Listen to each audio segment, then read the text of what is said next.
Kita ambil contoh begini.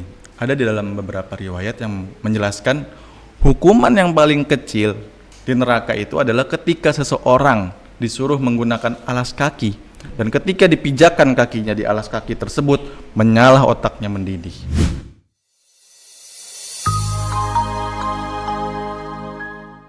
Siksaan-siksaan tersebut yang Allah berikan bukan sebagai apa? Bukan sebagai bentuk ketidakkasih sayangan Allah terhadap hamba-hambanya.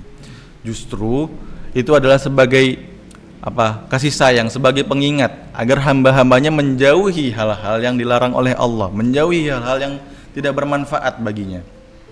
Karena kita analogikan seperti ini. Sebuah negara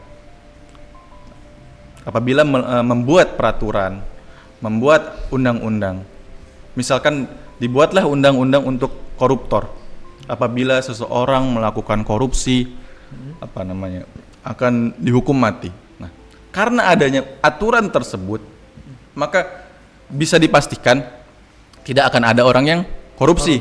Karena takut melakukan hal tersebut, karena tahu konsekuensinya. Nah, begitu juga Allah sebutkan dalam Al-Quran tentang siksa-siksa di neraka. Nah, itu agar tidak ada orang yang tergelincir ke sana karena karena kasih sayang Allah. Seperti itu.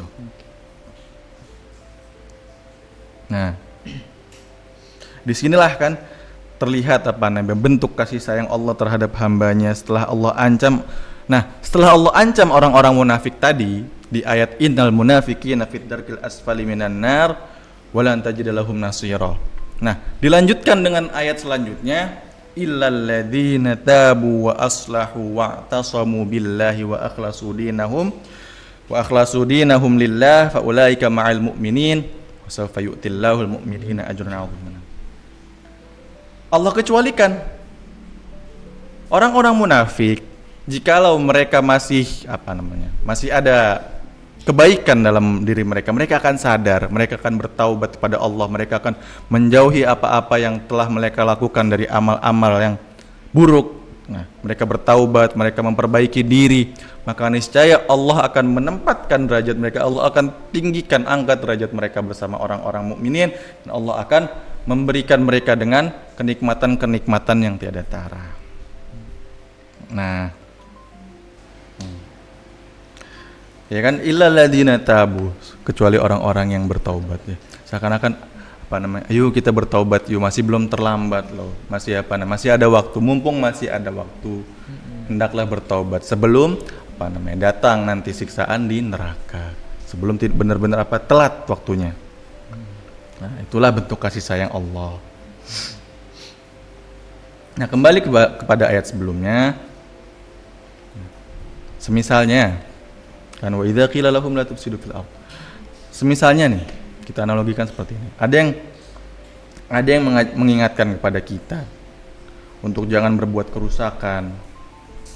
Nah, ada dua orang. Ada yang ada yang sadar, oh iya saya melakukan kesalahan. Saya tidak akan melakukannya lagi. Nah, dan ada orang yang loh, kenapa? Justru ini saya berbuat demi kebaikan gitu. Nah, ini yang bahaya. Ini banyak kita temui di dalam realita kehidupan kita. Misalnya, ambil contoh gini deh. Ada orang nih. Orang kita ngutangin orang. Iya. Nah, biasanya kan kalau kita tagih nih, justru dia lebih galak kan daripada kita. Bukannya berpikir untuk mengembalikan uang yang telah dia pinjam, justru dia lebih galak. Kita dicaci maki kan. Biasanya gitu kan. Iya, banyak sekali. Iya kan?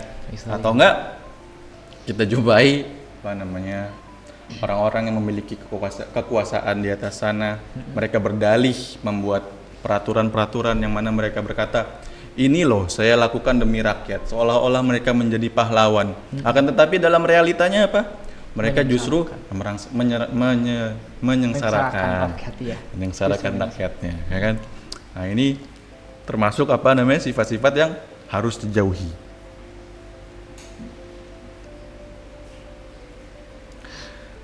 Nah, selanjutnya, makanya Allah sambung dengan ayat selanjutnya. Nah, mereka ini orang-orang yang susah dibilangi, bebal dibilangi, yang mereka merasa benar, Allah Allah tegur, Allah kasih tahu mereka ini yang ngeklaim sebagai pembawa kebaikan bukanlah pembawa kebaikan. Mereka hanya mengembeli diri mereka dengan hal tersebut. Nah, biar seolah-olah perilaku mereka itu terlihat indah, padahal aslinya busuk. Nah, kan? Padahal kalau kita menggunakan akal pikiran kita nih, kita ambil contoh, misalnya sampah. Kemudian sampah itu kan buruk kan ya konotasinya, bau, jelek, berserakan gitulah, pokoknya jelek konotasinya. Nah, apabila sampah kita hiasi dengan hiasan-hiasan, kemudian kita tutupi sampah tersebut tanpa dipindahkan, terus kemudian kita kasih wangi-wangian, apakah sampah tersebut akan menjadi indah? Tentu tidak kan? Tidak. Nah, itu sama seperti orang-orang yang tadi. Sifat mereka itu menurut mereka mungkin indah, tapi sebenarnya busuk. Seperti itu. Oke, mungkin kita mulai masuk insyaallah dalam tafsir ayat 11. Dalam tafsir Hidayatul Quran. Langsung saya mulai, Ustaz? Boleh. Bismillahirrahmanirrahim. Qauluhu ta'ala wa idza qila lahum la tufsidu fil ardi qalu innama nahnu muslihun. Wal ma'na wa idza qila li haula'il munafiqin kafu an ifsadikum fil ardi min ifsya'i asraril mu'minin wa muwalatil kafirin. Qalu innama nahnu muslihuna fima fa'alna. Seperti yang saya katakan tadi, makna dalam ayat ini, wal makna wa idza qila li haula'il munafiqin, apabila dikatakan pada orang-orang munafik tersebut, kafu, udah cukup. Janganlah kalian berbuat kerusakan, janganlah kalian memecah belah umat, janganlah kalian melakukan hal-hal yang di luar batas, janganlah kalian mengganggu orang-orang mukminin, janganlah kalian melakukan hal-hal buruk lainnya, dan bukannya menjadikan orang-orang mukmin sebagai saudara, justru kalian menjadikan orang-orang kafir sebagai panutan. Nah, ini sangat buruk. Nah, apa jawaban mereka jika diingatkan dengan seperti itu? Qalu, mereka berkata, innama nahnu muslihuna fima fa'alna. Lo enggak apa-apa. Kita berbuat kebaikan justru. Justru mereka merasa mereka benar gitu. Okay. Padahal apa yang mereka lakukan itu salah besar. Wa min ifsadil munafiqina fil ardi ittakhaduhumul kafirina awliya'a min dunil mu'minin. Wa hadha huwal fasadul kabir. Kama qala ta'ala walladzina kafaru ba'duhum awliya'u ba'd illa taf'aluhu takun fitnatun fil ardi wa fasadun kabir. Nah, dari kerusakan yang ditimbulkan oleh orang-orang munafik ini, mereka justru lebih senang dekat kepada orang-orang kafir, menjadikan mereka panutan, sehingga terinfluenslah mereka dengan orang-orang kafir. Karena panutan mereka menjadi memecah belah umat. Mereka memusuhi umat muslim sendiri, yang mana notabene itu adalah saudara-saudara mereka dalam keimanan, walaupun keimanan mereka memang patut dipertanyakan. Lanjut, Ustaz? Iya. Oke. Qauluhu ta'ala ala innahum humul mufsiduna walakin la yash'urun.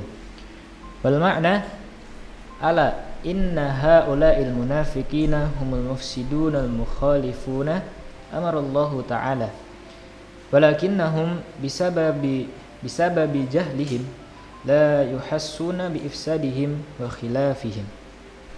Orang-orang munafik ini, mereka ini kan merusak nih ya di bumi.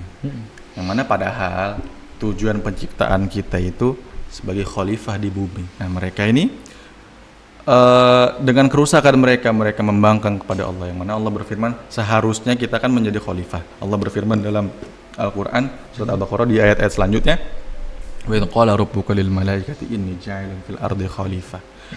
Allah memilih kita, Allah memilih manusia agar memakmurkan bumi, agar kita terus beribadah kepadanya. Nah, tapi orang-orang munafik ini mereka merusak tatanan yang telah Allah buat. Mereka merusak norma-norma agama. Mereka tidak memperdulikan itu semua. Seperti itu. Qala al-Imam Fakhrur Razi, innahum mufsiduna li'anna al-kufra fasadun fil ardh. Id fihi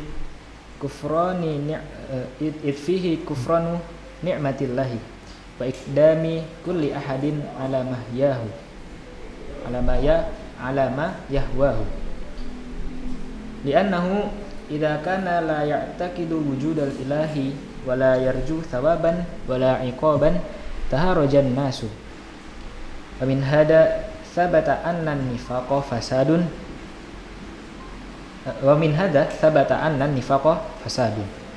Oke. Imam Fakhrur Razi menjelaskan bahwa orang-orang ini yang mana mereka merusak. Merusak ini apa namanya? Merupakan juga dari bagian kekafiran. Li'annal kufra fasadun fil ard. Karena kekafiran merupakan kerusakan di muka bumi. Kenapa kekafiran apa namanya menjadi sebab kerusakan di bumi? Karena mereka lupa. Karena sebab kekafiran ini mereka lupa atas nikmat Allah. Mereka kufur terhadap nikmat Allah. Mereka tidak ingat siapa yang menciptakan mereka, siapa yang memberikan mereka nafas. Dan itu semua adalah nikmat yang Allah berikan kepada kita. Kan tetapi orang-orang ini justru melupakannya. Kemudian kenapa kekafiran juga merupakan kerusakan di bumi? Karena mereka melakukan apapun yang mereka mau atas dasar hawa nafsu. Jadi ya udah, lu gua. Nah, gitu kan? Ibarat ini gitu. Iya, ibarat gitu. Jadi ya udah, terserah hidup saya. Gitu kan. Jadi nggak mau diatur.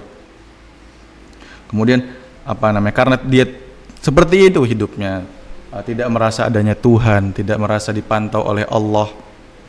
Hidupnya semau-maunya, tidak percaya kepada hari akhir, tidak percaya adanya iqab dan hisab di yaumil qiyamah. Inilah yang membuat mereka merusak tatanan sosial dalam beragama, di muka bumi ini.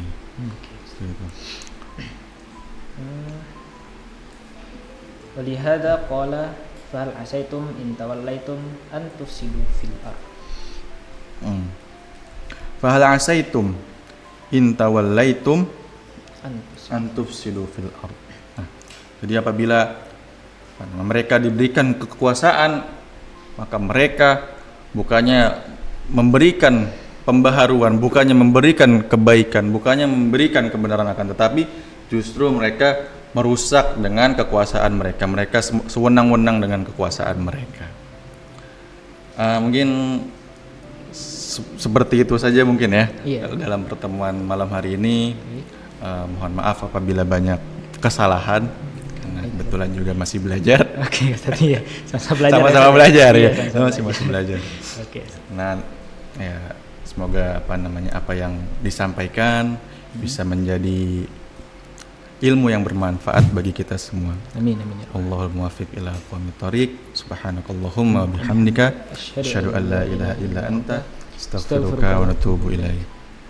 Qul qouli hada. Assalamualaikum warahmatullahi wabarakatuh. Oke, waalaikumsalam warahmatullahi wabarakatuh.